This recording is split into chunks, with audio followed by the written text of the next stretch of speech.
What's up, crew? What is up, squad? It is time for another Ghost and Clover podcast, powered by, of course, our wonderful, awesome, amazing friends over at EAA, European American Armory, and we'll talk with them a little bit later on. It is June 18th, 2023, Father's Day. So happy Father's Day to everybody out there for whom that applies. And thanks for jumping in, joining in. Speaking of jumping in, joining in, make sure that you are commenting out there because we are collecting those comments, and all you have to do is say pretty much anything out there in the chat, and potentially you will be chosen to give us the random topic at the in the latter part of the show tonight, let's just say, which is powered by our friends over at Taurus, and we'll talk more about them later on as well. Thanks to the YouTube channel members, the Patreon patrons, of course, for both Ghost and myself.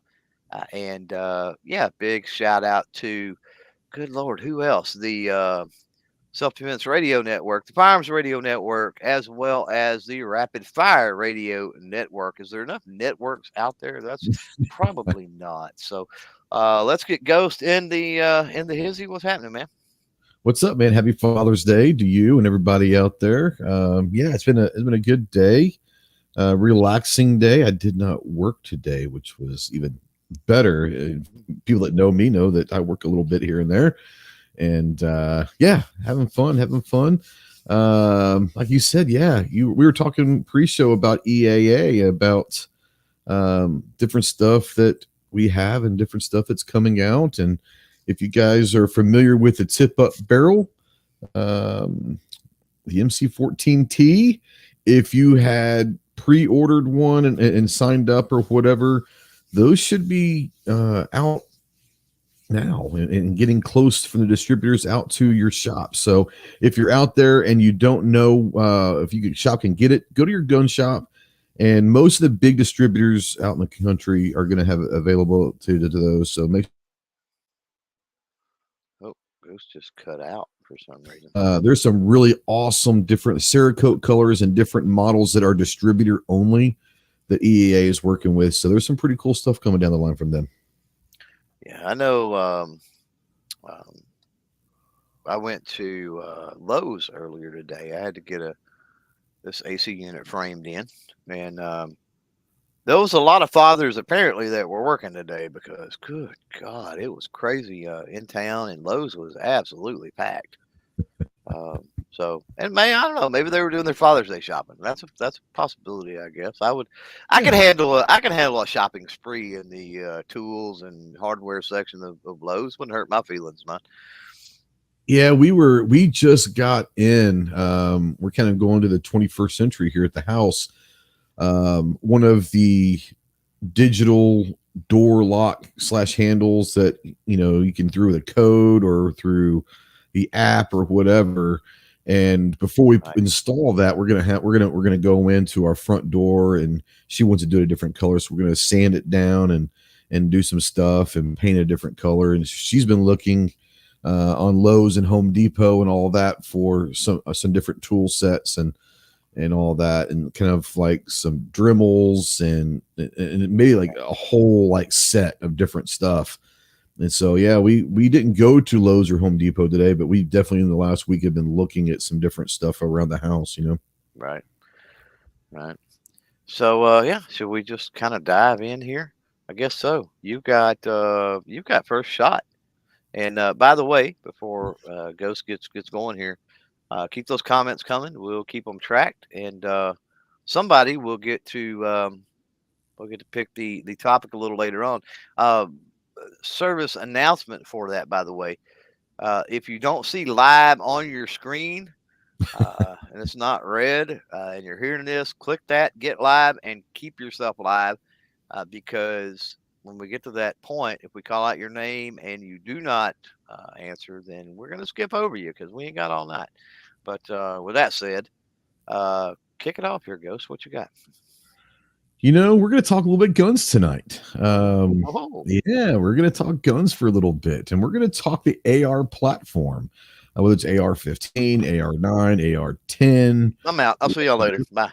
Yeah, exactly. But we're going to talk not necessarily brands necessarily. Okay, we're going to talk more about favorite calibers in the AR platform, maybe favorite links for different things that you might be doing, to give some people out there the options that may only know AR-10 is 308 and AR-15 is 223 or whatever.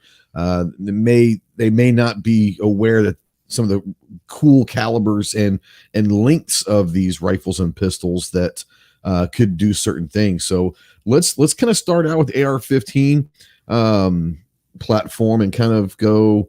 I want to say this is. I know you've got a bunch of them, and you don't have to talk about what your favorite one is, but let's kind of talk about what's your favorite caliber to shoot in the AR platform. 300 blackout. Yeah, hands 300 down. blackout. Oh yeah. And what length? I think I pretty much know, but that 10 and a half, is that kind of where you're finding the 300 blackout to be the best length for you?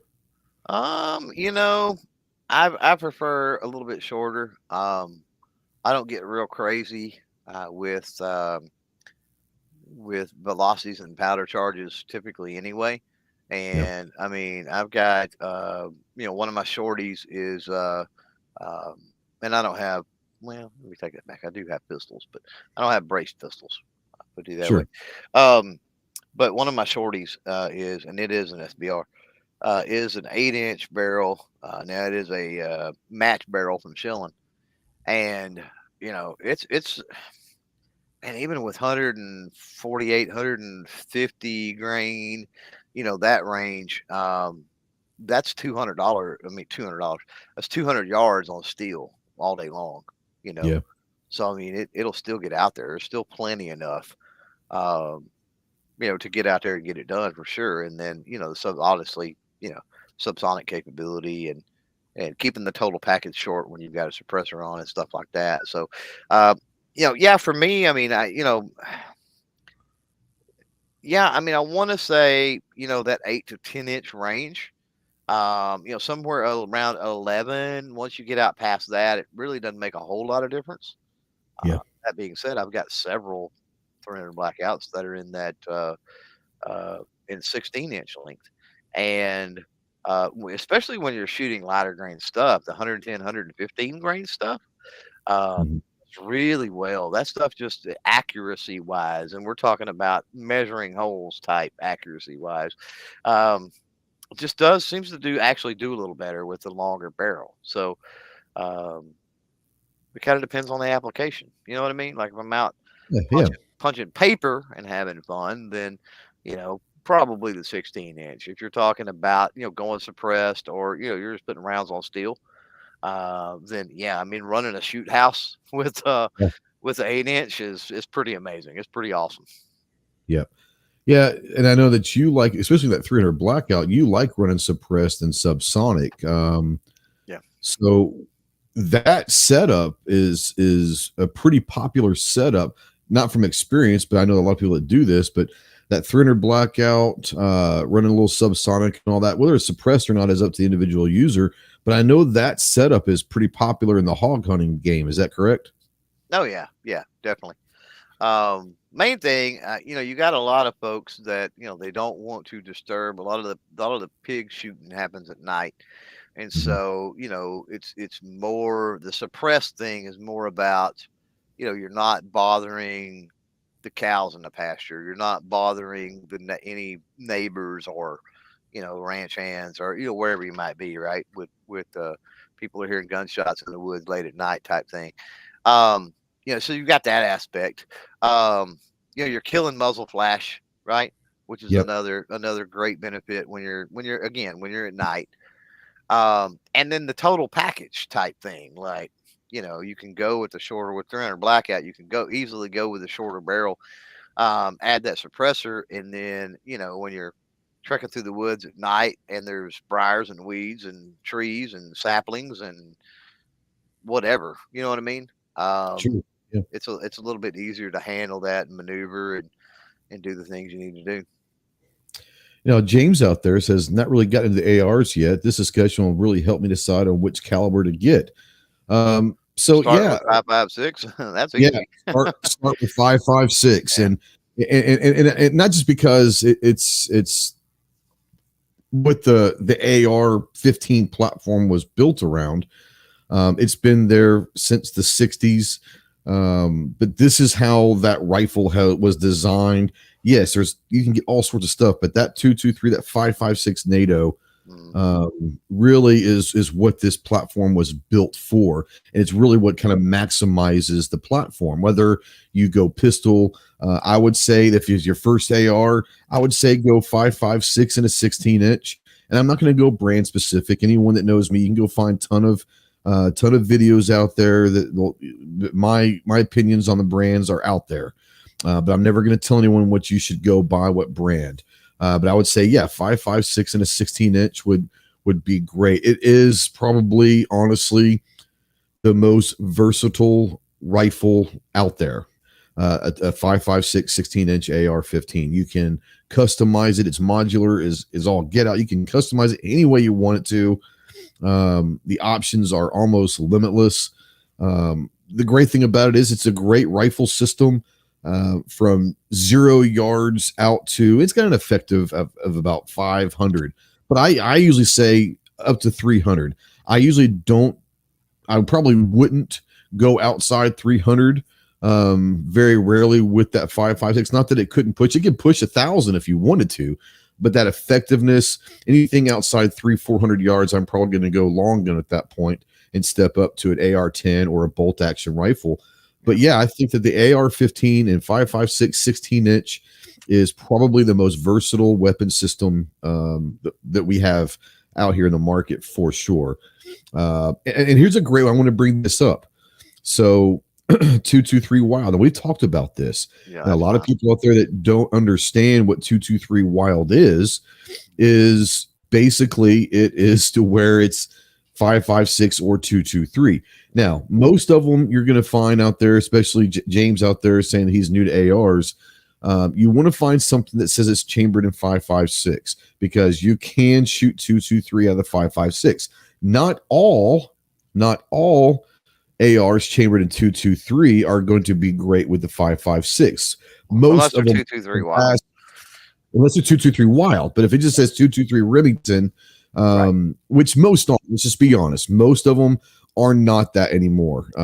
Most of them are going to be chambered in the 5.56 or 223 Wild to where you can shoot both calibers. But for the beginner, like I said, I'm going 5.56 is 16-inch. What would you first AR? Do you think that 5.56 is the best, or what would you recommend for the beginner AR? I would say go. 5.56 is going to be the most common. If you can find 223 Wild, accuracy and some other things, especially if you're flipping back and forth between 223 and Remington and 5.56, probably a little better in that Wild chamber. So, I wouldn't buy a straight up 223 chamber. I wouldn't do that. Right. I would go 5.56 at minimum, 223 Wild if I could, to be able to shoot 223 or 5.56, right? And I'd say I would go with that, and I would probably lean toward the 16-inch. I definitely wouldn't go any longer than 20-inch. Yeah. I don't think. You're talking about being cumbersome, and you're really getting out there, and even with that 5.56, 223 cartridge, I mean, there's a reason that the Colt XM177 is a thing and exists with an 11-inch Sure. barrel and a 5-inch break. It's because 11-inch is right there in that sweet zone, honestly, for that cartridge. Unless you're really running heavier projectiles, you're punching out longer range, that sort of thing.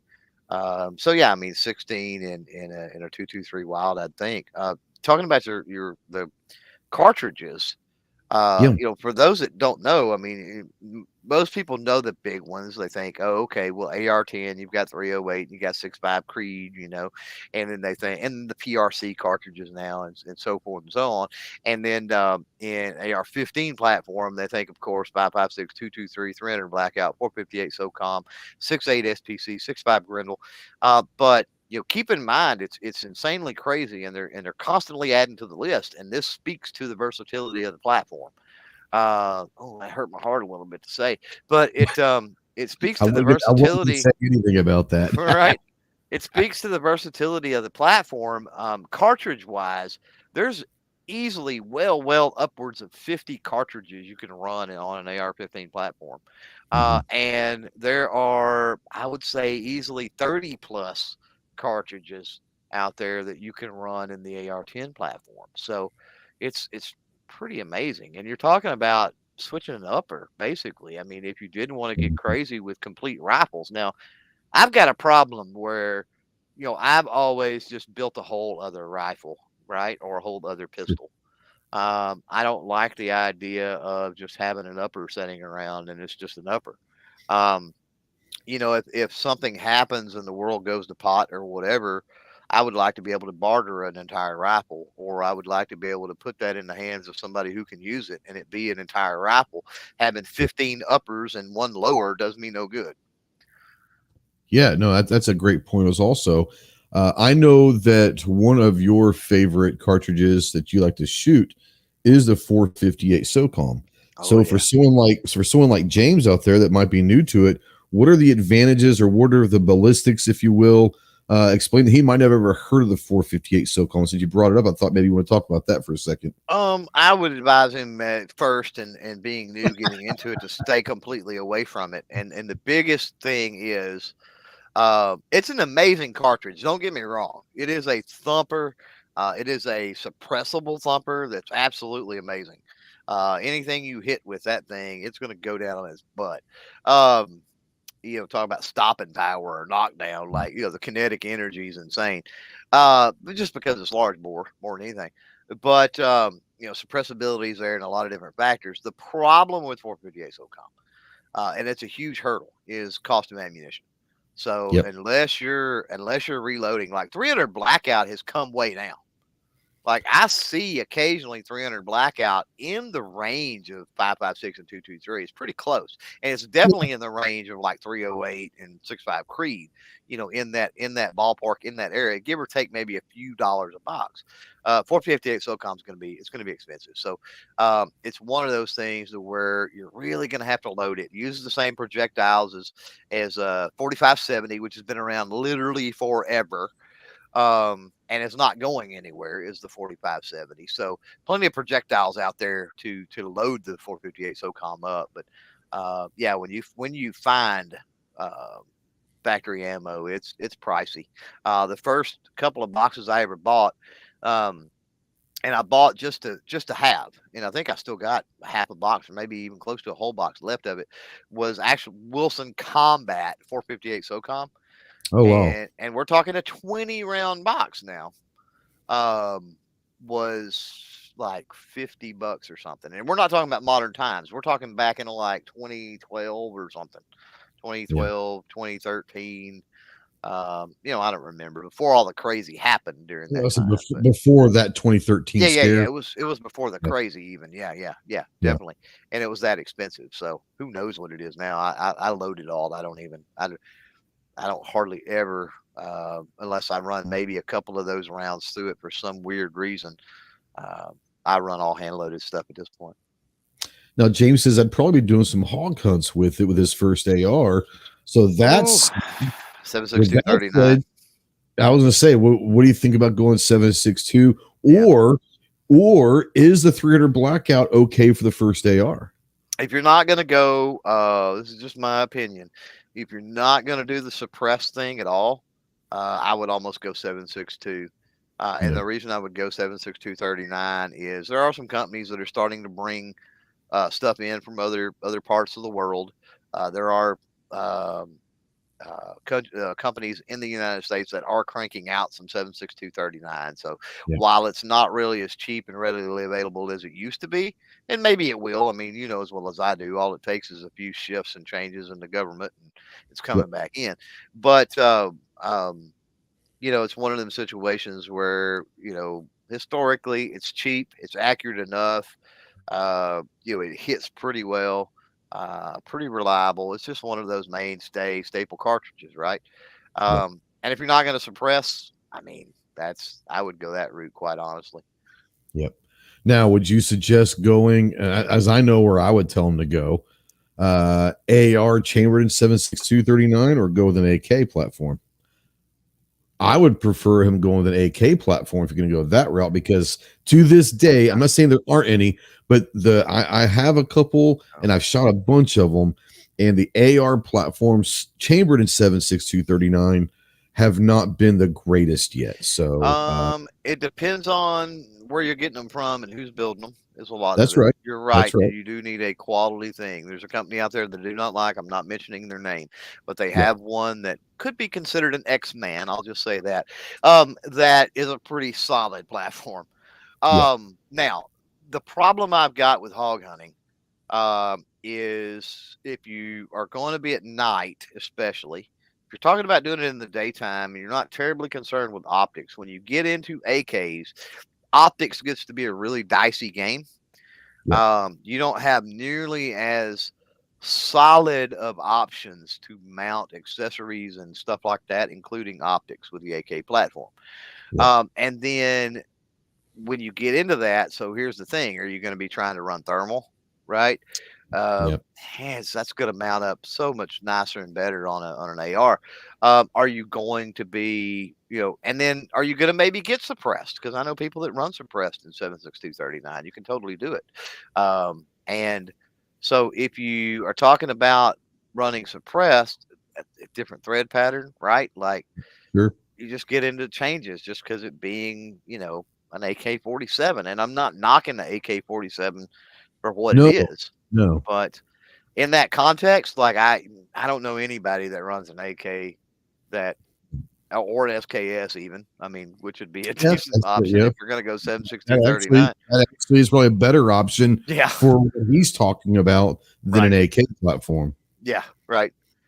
And if you want something a little cheaper to do it, then go with the SKS. But you're still having the same being able to mount accessories and optics and things like that. Potential issues. Absolutely. That's AR talk. I know people, most of the people that are here live are mostly gun people, so it's nice to throw in a little gun talk here and there. But speaking of guns, we are powered by EAA, the European American Armory Corporation, our good friends over there. Thank you to them. Guys, go support EAA. We thank you for supporting us, but go support our sponsors as well. And most of you guys are very familiar with EAA and the Gerson brand in general. They're putting out some great guns. They've got what I think should be, I don't know if it will be. I think it will, but it should be the gun of the year, the MC14T, the tip up 380. And the Witness 2311 should be coming public as far as being shipped and all of that here anytime soon. I know. Thank you, ATF, on that, by the way. We appreciate you. We appreciate the ATF holding that up for months and months and months. Beautiful. Yeah. God. Yeah. But go check out EAA, what they're doing. Real quick. The 10 millimeter carry that we have. Yeah. Have you tried to shoot any 40 through that yet? I have not, and I probably won't. Either. Neither will I. Well, I don't have Ginger. Neither do I. Ginger. Why would I buy 40? Yeah. Ginger had called. I think he's getting ready to maybe throw some 40 through it this week sometime, and asked if I had. And that's like, no, I don't own 40, and it'll handle it. It should. I don't see any reason why it wouldn't work. I wouldn't do it. I mean, it's I don't like the way that you're relying on an extractor and it's not head spacing correctly, and I just don't like that. Shooting a 40 in a 10 millimeter revolver is a totally different thing because your head spacing off a moon clip, not the case mouth. So the length doesn't matter. I probably never would do it anyway. And I got rid of my line 40s forever ago, so I don't even have anything to try in it. But the reason I say it can handle it is, let's be honest, a lot of the 10 millimeter that out there is loaded more to 40 spec than 10 millimeter spec anyway. Sure. Yeah. So, it's obviously going to be able to handle it. Real quick before we move on to your topic, AB out there, Alaskan Blitzes, anyone try an AR platform in 10 millimeter? Absolutely. Mhm. I will tell you, people out there might laugh, but I'm being completely serious. If you've never tried the high point carbine, especially in 10 millimeter, like legitimately, it's amazing.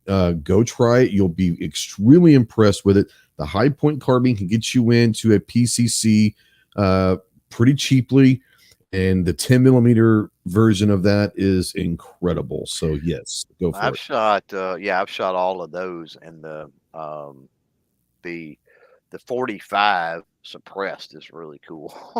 Yeah. Think because it's quiet. It's like with a good can on it. 45 Yeah, running subsonic anyway, and it's awesome.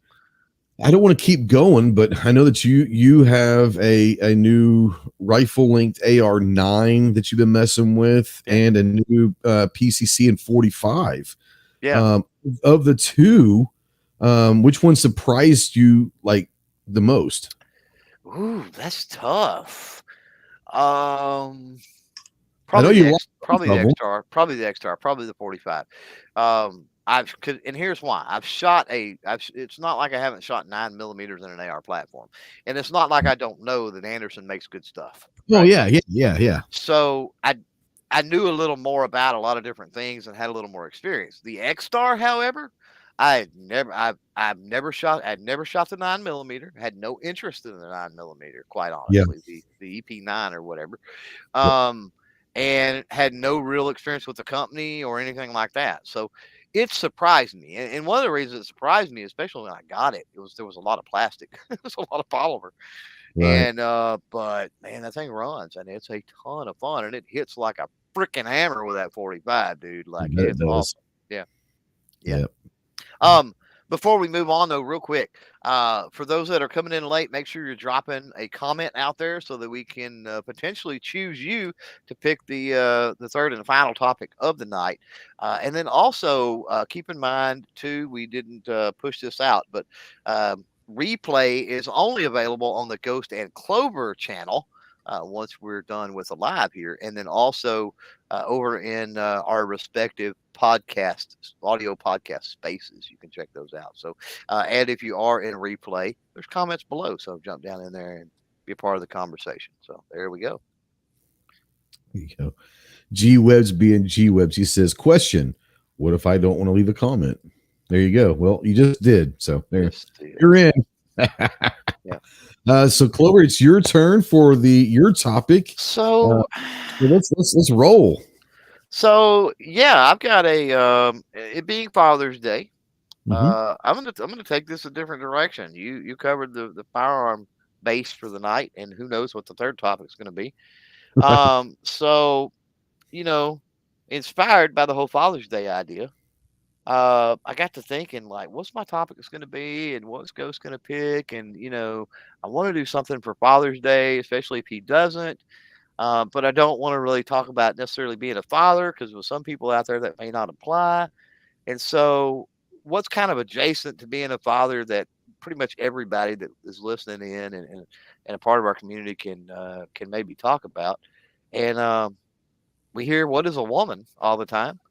Yep. Let's talk about what's a man. Let's talk about that. Know what I mean? So Sure. that's what I when give me, and I'm not talking about. Let me back up. I'm not talking about biological and alphabet letter groups, and I'm just talking about from your perspective, right? Like you identify as a man, obviously. What I may causes still you? What question that. causes you outside of the whole biological thing? But you know, is it morals? Is it skill levels? Is it what traits? What character things? Do you think um, encompasses being a man? We hear, oh, he's a real man, or he's a man's man, or that kind of thing. Some people are girly men. We learned from Saturday Night Live years ago. But yeah, what is a man? I think for me, that's gonna get deep a little bit. For me, I think that obviously, like the manly man, you think toughness and uh, Lumberjack. lumberjack, yeah, but just being tough and all that. But I really think that, and this might come out wrong, and people might, I don't know if they take offense to this, then get over it. But I think that I think it's the man's job in a family environment to be the leader of the family. Mhm. Not necessarily making all the decisions, but just leading the family. You set the tone for your family. I think a man that's involved as a father or a husband has got to, like I said, set the tone for the family. What direction is this family? What are the values that this family believes in? What are the characteristics that you want to pass down to your children that they hope that maybe one day they pass down to their family? Mhm. Whether that's honesty or being in good character, working hard. I think working hard is probably the most important. If you work hard, you can overcome deficiencies that you have, whether intelligence or physical strength or whatever that is. Working hard can really, really, really overcome a lot. So I think that if you set the tone for your family of family comes first, let's work hard, let's respect each other, let's respect this family. I think that's kind of what the man of the house is really supposed to do is set the tone and guide the family. I'm not saying morally or whatever, but just guide that family values, guide what is strong about family. At least in my family, we're very much about family. It's all about Mhm. family comes first. So I think that's probably where I think that a good man is going to be, is to pass on traits down to their children that will make them successful in life, and Right. really not put yourself first. Put your family and your loved ones first ahead of you, Mhm. and take that down that road. That's kind of where I am on that. Yeah. Now, two, I'm not throwing it on the screen to put to Honcho's point out there. I don't know if you come in late or whatever, bro, but we're going beyond that. There's all kinds of conversation on this biology and other crap. We're talking in the context of biological men. That's what we're talking about, point blank. So there's no need to even address Yeah. weirdness like that. That's not where we're going with this. But I do got a comment out there that's interesting because I was thinking about this a little bit earlier Mhm. as I was thinking about this topic. And OG Tank says logic and reason over feelings. You know,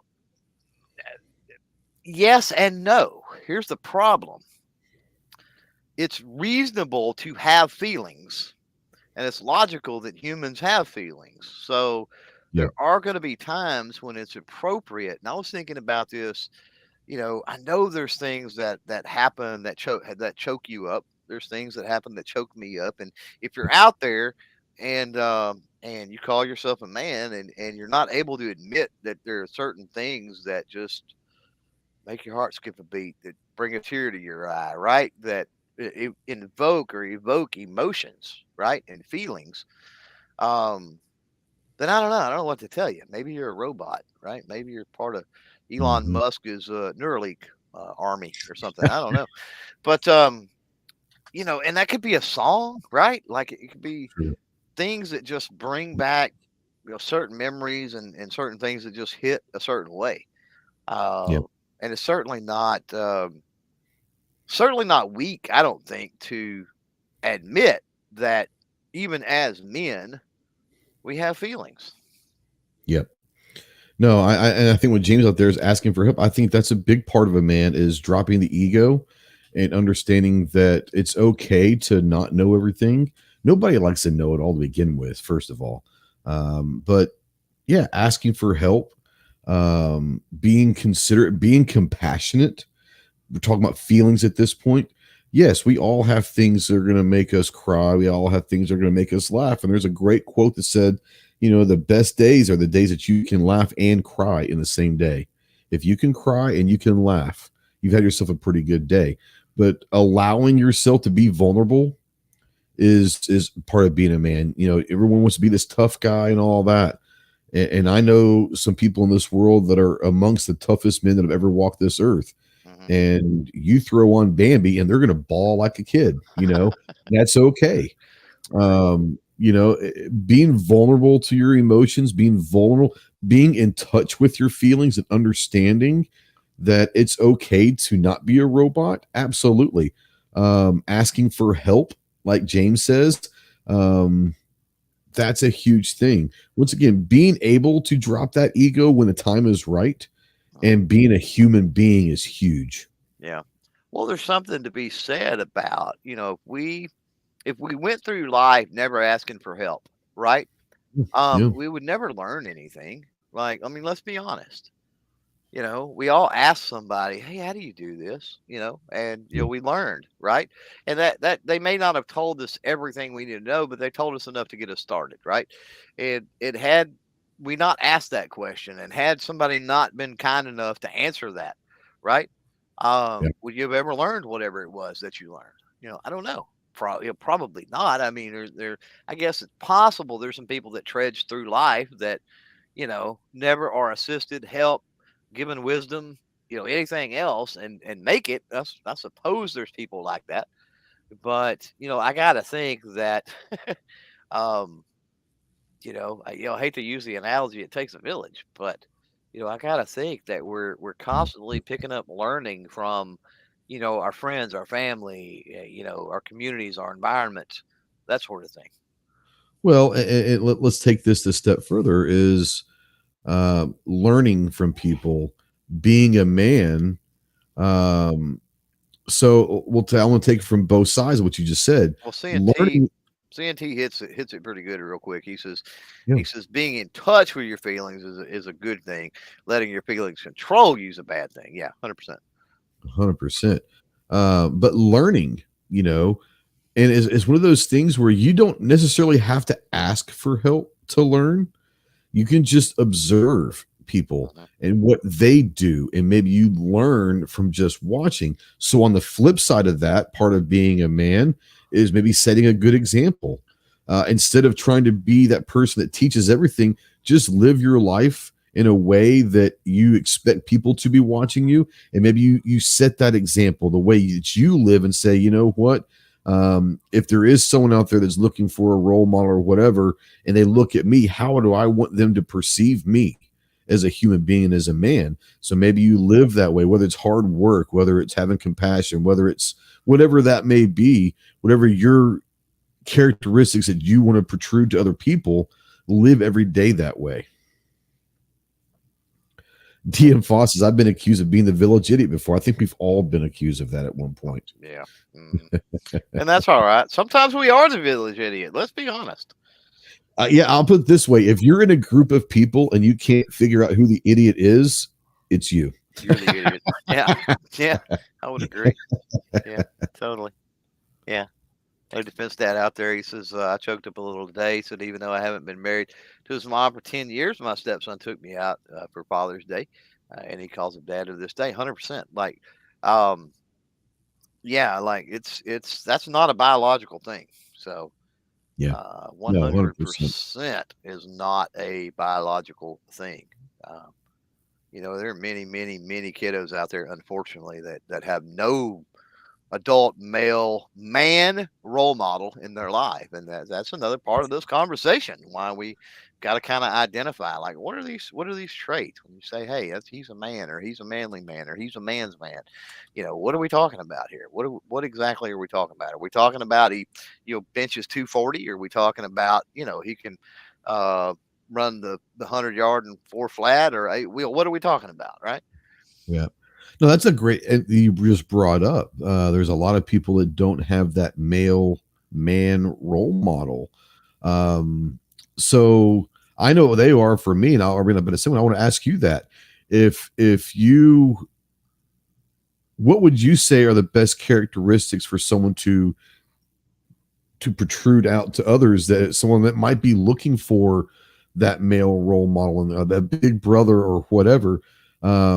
If you could be that person, if you were to become a big brother, what are some of the traits that you would probably try to at least share with someone who's young that needs that male role model?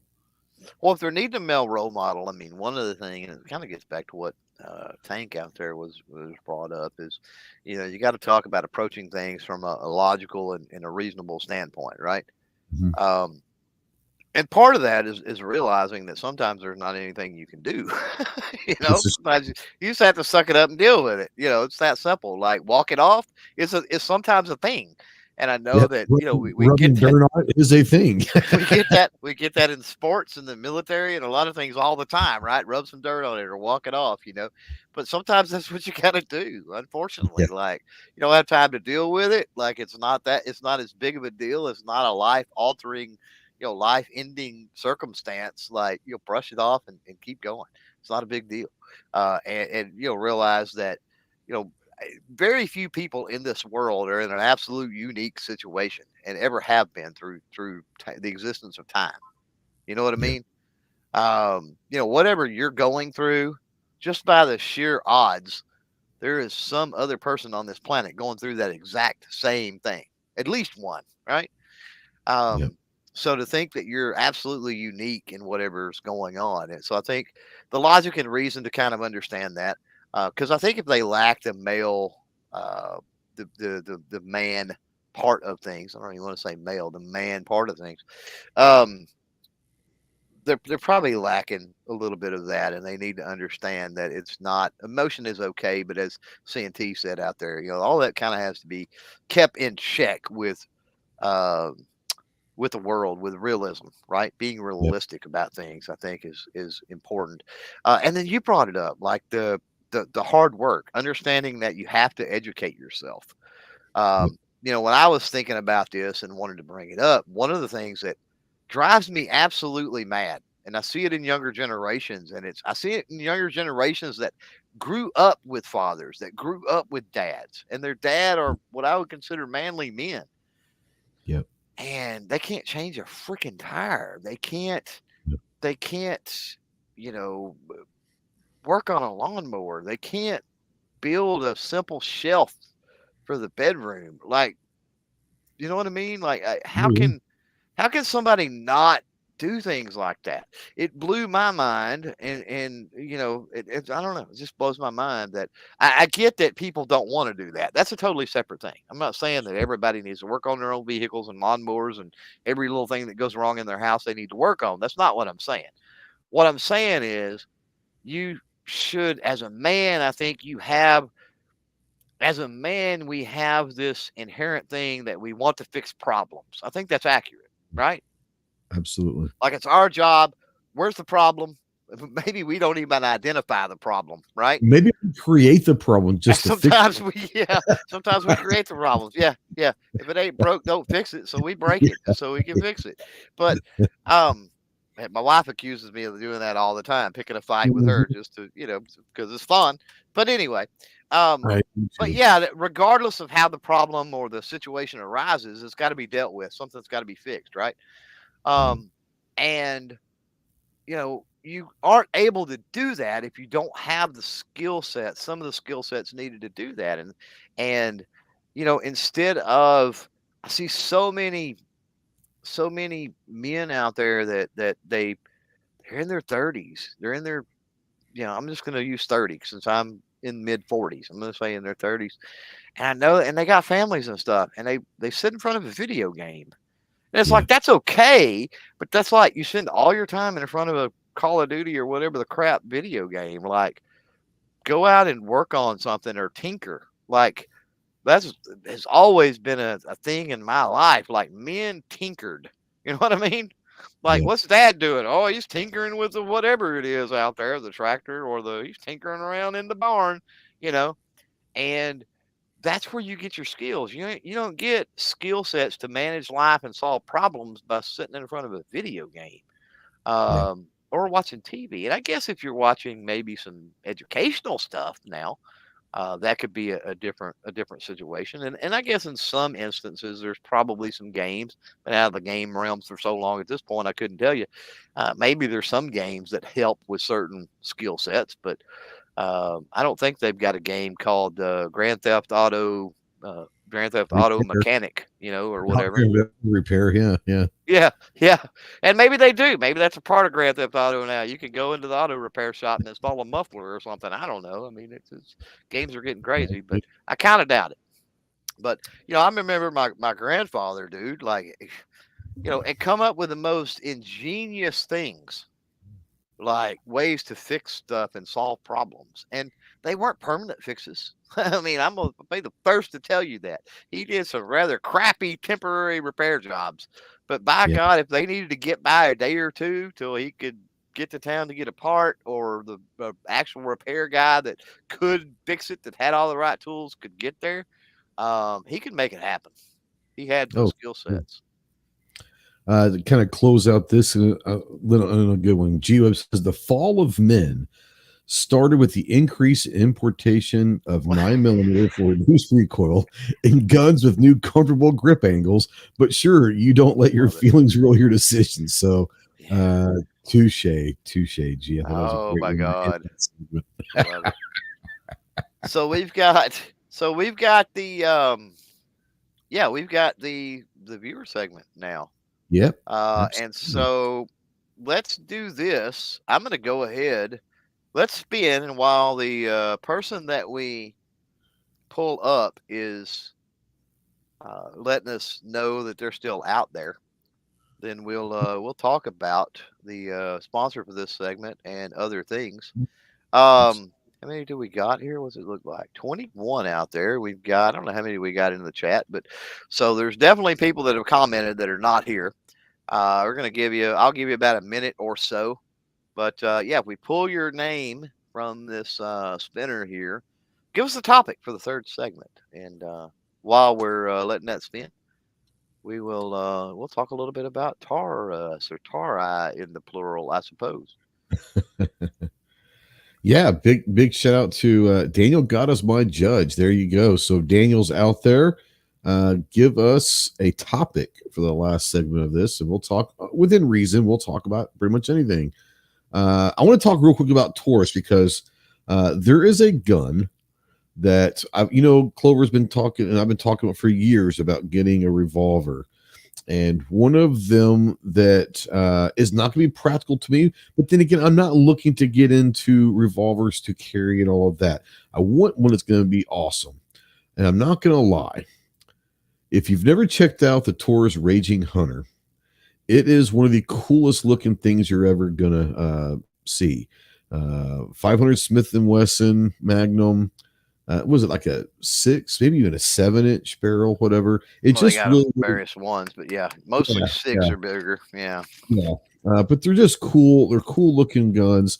Taurus has a lot of great guns and all that, and they've come a long way, especially in their semi um, pistol line. But the revolvers and all that have been around for Taurus for a while, and they're pretty good. I know that you talk very positively about, especially the revolver side of some of the stuff that when I start talking about getting into revolvers, there were several Taurus model revolvers that you said that I should at least look at. So, yeah, they're definitely stepping up. Matter of fact, I just went to their website. They've got a 10-inch Raging Hunter and 460 right now. That's interesting looking. Yeah, I think I shot that one at when was that? Was that at I think maybe the PSA thing, but I can't Last year, remember the now. Maybe Gathering. maybe it was SHOT Show. I don't remember. I don't remember what it was now. I'm gonna draw. I haven't seen Daniel chime in. We're gonna spin this again because we can't spend all night waiting on somebody to give us a topic. Uh, yeah, I mean the one thing I would like to see Taurus kind of lean into, Ron Bear. And if you're out there, Yep. Ron, throw us a topic for the third section into the chat, please. Got about, I don't know, 30 seconds or so. We'll spin again. The copycats, I wish they would lean a Yeah. little more, and especially since the metal guns are coming back. You know what I Yeah. mean? Like you think they would lean more into those a little more, into the PT-22 and the 92 and even their 96. They had a 96 copy that was a PT. I don't remember what they called that. Was that the one, the PT-111? Was it? Yeah, I don't remember. Anyway, and then of course the 1911s. And I Yeah. learned something, and I'm gonna tell on myself here. I was sent some grips for the Taurus PT-92, and hopefully eventually you guys will see a video on that. And in taking the grips off, I realized and had to order some parts because I screwed some stuff up. But in taking the grips off, I took them off and I was like, the grip screw bushings came out. What in the world? Huh. So I chucked them up in the vise and jacked with them and like broke two of the grip screws. And then I realized Taurus changed the design of the PT92. I didn't know this. Talking about learning stuff. Uh, Really? they one of the grip screws still has a bushing on modern PT92s, and I don't remember what year this changed. 2004 maybe, or maybe it was 94 or 98. I don't remember. I'd be lying. But anyway, um, one of the grip screws, Spin again real quick. one of the grip screws still has a bushing because there's a spring that it keeps in. The other three, the grip screw bushing is made into the screw. It's not two Okay. piece. Hey, there's G Webs. So we know G Yeah. Webs is going to have a topic for us. So, Oh God, I don't even want to know where this is going to go. give us the topics, G. We know you're out there. We know The you're listening. 96 copy was a PT 101, I believe. There you go. There you go. PT 101. Yeah. And then they also had even a cheetah copy at one time. Did they really? I didn't know that. Yeah, I think so. I think they had a little 380, if I'm not mistaken. It didn't. It was pretty short lived. It was kind of like the 96 copy, the 92 and the 1911, and the PT 22 was I think the big ones for them. So hopefully G will chime in and we'll have a little bit of time to cover his topic. It worries me that he's taking this long to type it. Is what? Yeah, because it's going to be a novel. I think when he gets there, it's going to take him a while. Yeah, I'm a little worried about where this could go. Love G, but a little worried about what road he could take us down. Because knowing G, he's going to take us down a road that we're going to be uncomfortable with, probably. Not because of topic, just because maybe knowledge. He might talk.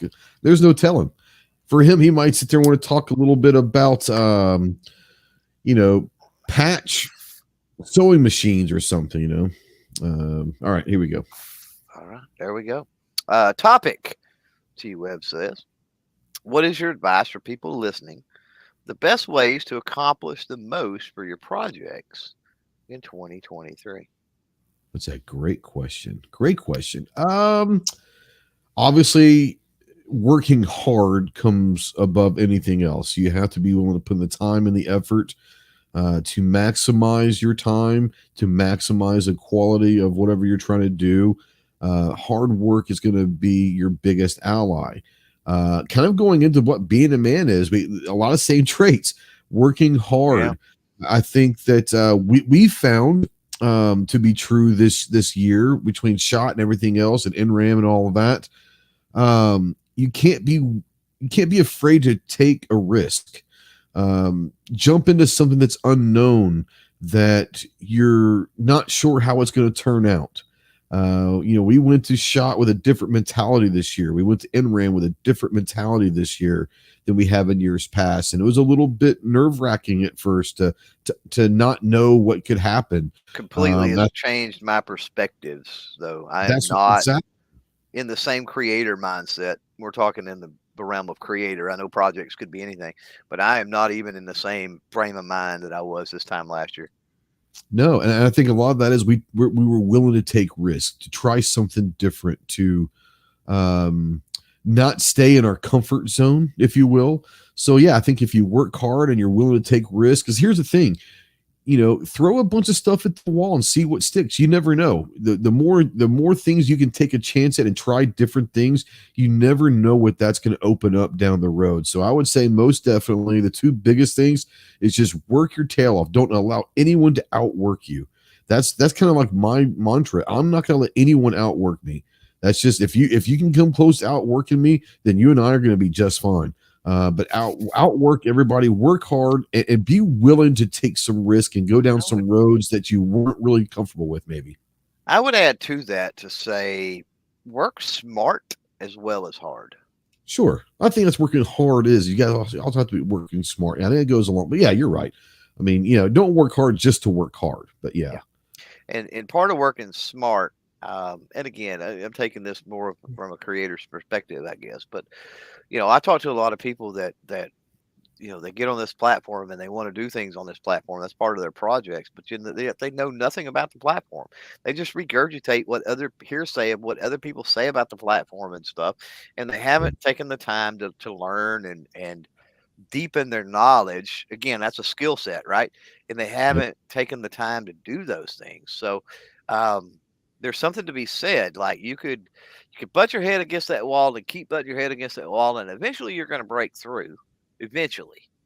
But Yep. if you butt your head against that wall one time and go, wait a minute, I need to find a better way, and you go learn a skill set of how to use a jackhammer, you know what I mean? Right. Yeah. You might just get through that wall quicker than the guy that's just sitting there butting his head against the wall. You may not. He may have a really hard head, right? Yeah. But and you've worked smarter. You've accomplished the same thing, just done it in a smarter way. I would also say, and this is kudos to G Webs out there when I say this too, by the way, because he's one of the great people out there that's got a big heart and helpful to a lot of other folks in a lot of different Yeah. ways. But support structure, Yep. I think you've got to have that support structure. So, in the spirit of maybe what G Webs is getting at out there when he's talking about best ways to accomplish the most for your projects in 2023, let's talk about Tony Simon and the diversity shoot. Let's talk about riding shotgun with Charlie and his 2A efforts. Let's talk about the amazing ladies of the DC Project, or Yep. Rebecca and 1 Million Moms Against Gun Control, right? Let's talk about some of those. And Yep. what do they need in the sense of for them to accomplish things? They need a support structure and mechanism, which is all the folks that are listening right now. If you're not familiar with anything that I just said, if an image of these people and organizations did not immediately pop in your head when I mentioned them, you need to back this podcast up, listen to it, write it down, type it into your phone, and go do a little bit of Google Fu homework or whatever on it. And however, where you help them with exposure by telling other people, whether you help them by opening up the checkbook or the pocketbook or the cash app, um, that's all part of the support mechanism. And you know, it can you do it like you said with just raw hard work? Yeah, yeah. There's I don't want to knock that one bit, but there's something to be said about working smarter, not harder. And there's something to be said about having that support structure as well. When you were in the military, you had a team, right? Like you didn't do Oh yeah. everything by Everything was yourself. team. Everything was team. Yep. Yeah, 100%. Like the team is it. Um, that support structure, like you said, being able to ask for help, being able to lean on people when you need some help, being able to offer yourself to help others if they need it. Um, the biggest part of and we're not necessarily talking about projects on YouTube. We're just talking about in life in general, how to succeed in life, and whatever projects in your life come along. I think a lot of it comes down to working hard, like you said, working smarter, but educating yourself as well. And I'm not saying like going back to school or reading a book. It's whatever your project's on, educate yourself. Not saying you have to be an expert, but if you can, be an expert. Learn Well, all that you can about whatever the hell you're trying to do to where that's going to give you the best opportunity to succeed as if you educate yourself. if you look at any president that is objectively defined and seen as successful, Mhm. take a close look at their cabinet. Yep. It's not Or the West Wing senior staff. Absolutely. it's not Yeah. it that's not knocking them, as being smart or knowing things and whatever, them having the capability to do the job and working hard at that job. But they have surrounded themselves. They have smartly surrounded themselves Yep. with the right people, with the right support structure. Um, 100%. and there's a lesson to be learned there. Absolutely. I think that you said it earlier. It sometimes it takes a village, and sometimes it takes a village to succeed, not just to raise someone, but to succeed. It takes a village. You and I both know that the vast majority of the people, just looking at the list of people that are in the live chat, the vast majority, if not all of them, have in some small way been influenced and helped by G-Webs. I think that you and I will admit, snobs out there, we would not be where we are today without being guided and being helped and being mentored by G-Webs. G-Webs was our kind of father figure, if you will, of starting in this wild and crazy thing. So being able to notice who can help you, surrounding yourself with good people, and all of that is such a huge part of success, was allowing someone to help you. And something, I did see Snob out there, and this speaks to kind of what we're talking about. Sometimes the student becomes the master. Sometimes, and it's all part of that support structure, that community. It's all part of that village. I can remember a time when, and it's not like we all help out each other all the time, right? Sure. In our little circles. But I can remember a time when we would help Snob, and I'm going to tell you what, Snob has helped me more in the last month or two than I may have ever helped him in the past. Absolutely. It's become a situation to where he went off kind of in a different direction, and then I'm like, hey, I want to go do that thing over there that he's doing, right? And so it's like now he's the master and I'm the student, and he's helping me. So it's just that cyclic effect, right, or whatever you want to call it. That is, it's really cool. Well, I think that's what all about team in that village is all about.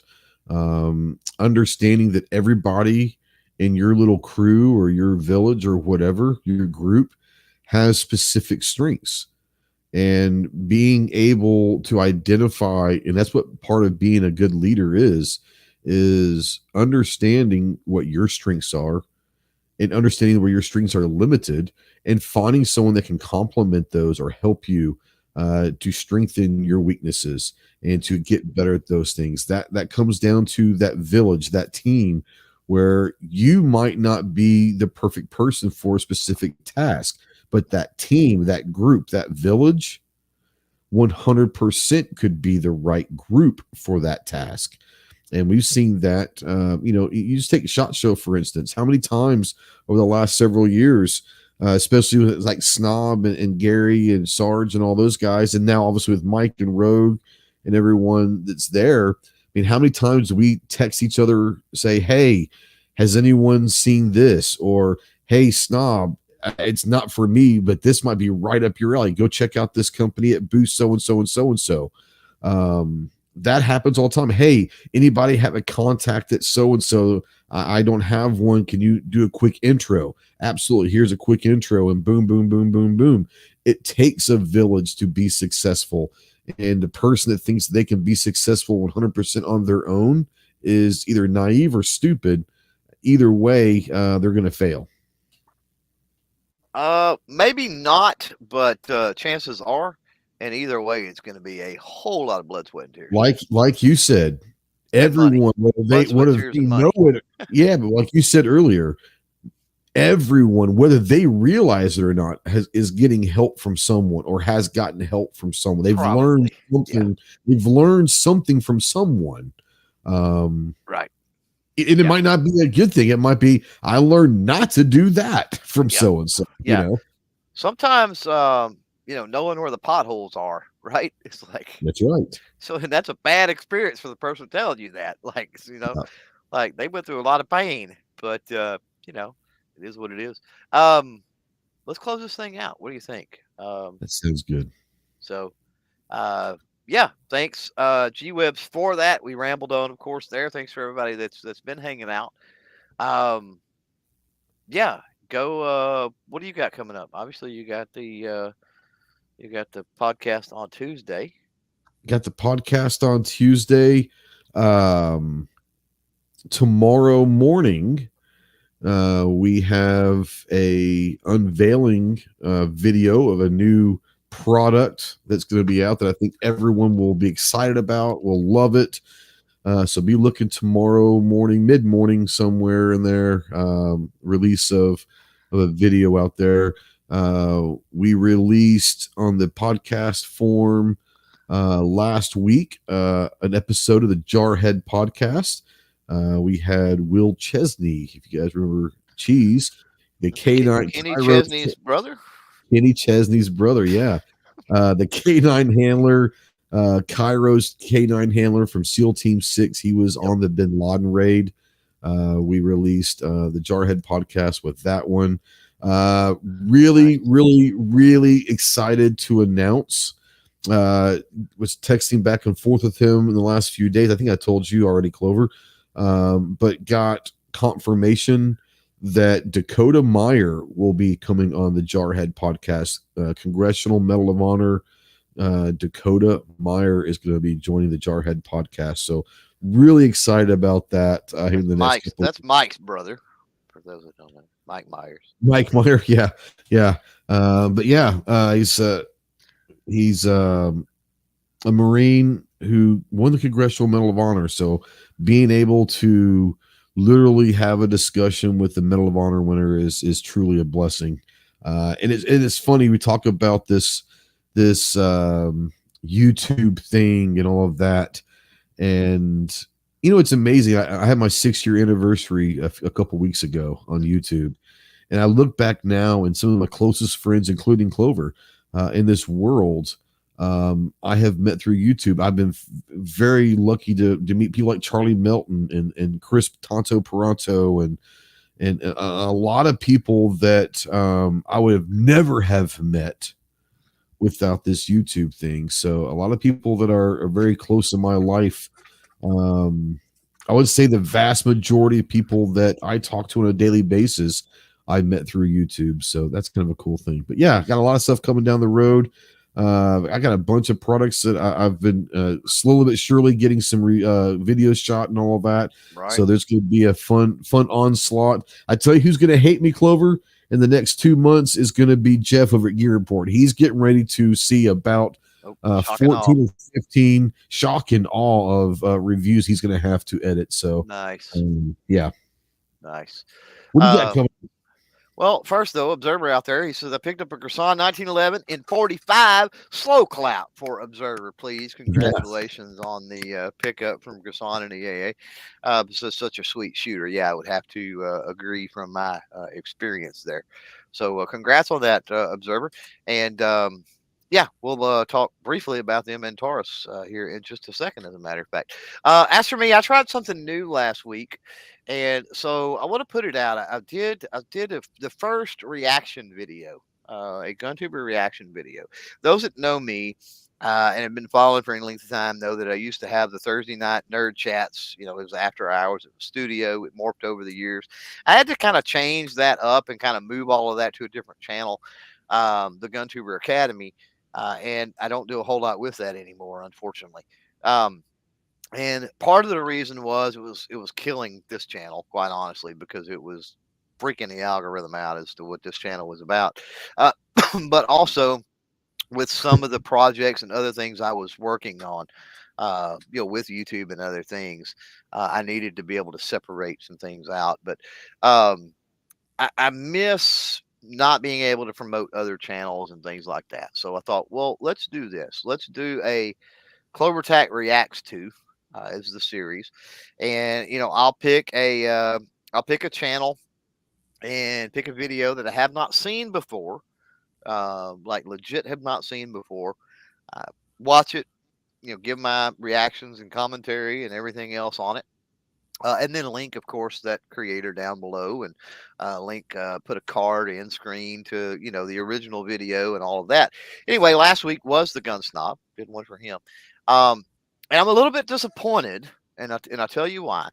I'm disappointed daily in the Gun Snob. Oh, you're talking about yeah, exactly. But no, I was disappointed in kind of the way. So first of all, I haven't got any suggestions on other channels I should do, and I really want the audience to push me in those directions with people.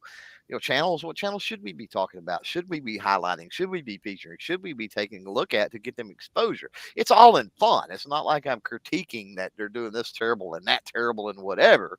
It's all fun. Like, oh man, that's a cool way to do that, or that's a cool gun, or here's my experience with that gun, or whatever it might be. But a lot of the comments on that reaction video was commenting to the video that we were reacting to. Yeah. And that's not what I want. Like, if you're going to comment on, and It's all in about that case, it was a target that Snob was checking out. And there's a lot of comments on that target, and I appreciate those comments on the video and on my channel. I do. But the whole point is to send you to Snob to watch that video and so go over there in the future as we roll out. And I'm not going to saturate the channel with these by any means, but in the future as we roll out these CloverTac reacts to, even if you just copy and paste it, type it into the video on my channel, the reaction video, but please jump over to the other channel and post your comment in that video too and show them some love. That's the whole point of doing this. It's not about what I'm doing.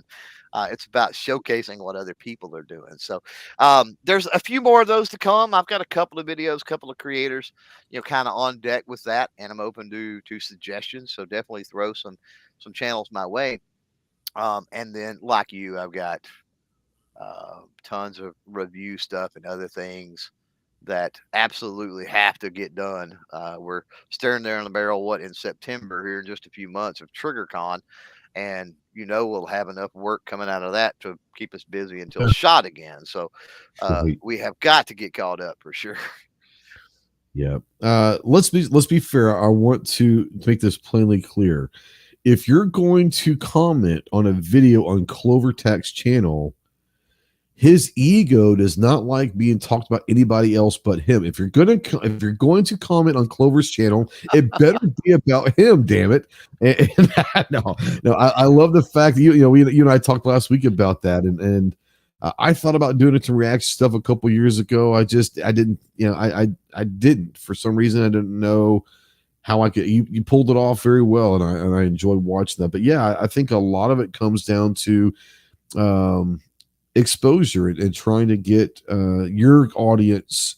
Your audience, and if you're finding people that you think your audience may like that haven't seen before, something like that. It's once again we're talking about it takes a village sometimes it takes a shout out from someone else to be successful or to get some encouragement from people to keep doing what you're doing. So yeah, I think it's a great idea, bud. Yeah. So yeah, I guess we'll shut this one off. Thanks to people that are in the village like Taurus for powering the viewer driven topic segment, and of course the main powered sponsor for the Ghost and Clover podcast, the good people over there at EAA, which are bringing in all the cool stuff from Gerson, which Observer One apparently has picked up on recently. Yeah, what else? Are we ready to hit this button? Are we ready to pull the plug? We're ready to flatline this one? Let's flatline this. Yeah, no crayons were injured during the recording of this podcast. We'll see you in 2 weeks. 2 weeks. Yep. Happy Father's Day, everybody. We'll see you soon. Take care. Happy Father's Day. Time of death on this one, 1 hour, 13 minutes, and 24 seconds. Goodbye.